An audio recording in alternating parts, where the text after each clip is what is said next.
Kaixo guztioi, gaurko gaia groomina da. Horretarako bestegunean Instagramen groominaren inguruan zenbait galdera guztia eskatu genizuen. Hauek erantzuteko, Periko, Laia, Kepa eta Auzoa gaude, horretan adituak. Beraz, goazen galderak erantzutera. Lehenengo galdera, zer da groomina? Teknologiak aukera handiak eskatzen dizkie aurrei eta gaztei hezkuntza sozializazio alorretan, baina arrisku batzuk ere baditu. Horietako bat, groomina da, hau da, sarean adingabeen konfiantza irabazten duen helduek aurrek manipulatzeko erabiltzen duten estrategia. Gaur, groomina nola identifikatu eta aurrak arrisku horretatik nola babestu aztertuko dugu, goazen hurrengo galderara. Zeintzuk dira groominaren faseak? Nola funtzionatzen du prozesuak? Ya está. Vale, orain... Groomina ez da prozesu laburra. Denboran luzatzen den manipulazio prozesu bat da. Normalean, sare sozialetan edo joko plataformetan ematen den arazo bat da. Bertan, helduek aurrei etengabe begirunez hitz egiten diete, apurka-apurka interesa partekatzen hasten dira, eta pixkanaka solasaldiak gai intimoago edo pertsonalagoetara bideratzen dituzte. Azkenean, aurre konfiantza eskuratu, eta helduek irudi intimoak partekatzeko eskatzen dute, edota aurrez aurreko bilerak proposatzen hasten dira, eta hor hasten da benetako arazoa.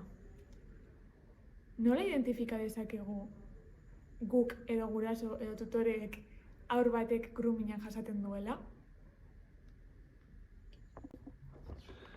Hau bai galdera ona. Groomina identifikatzeko hainbat seinale aurkitu ahal ditugu. Lehenengoa. Umea isolatuta egoten da eta batzuetan isilagoa nabari ahal dezakegu.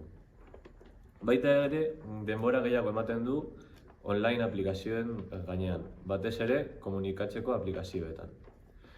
Kezkatuta eta urduri agertzen da hauetaz hitz egitea tokatzen saionean.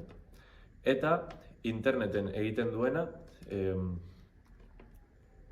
okultatzen saiatzen du. Baita ere, joder.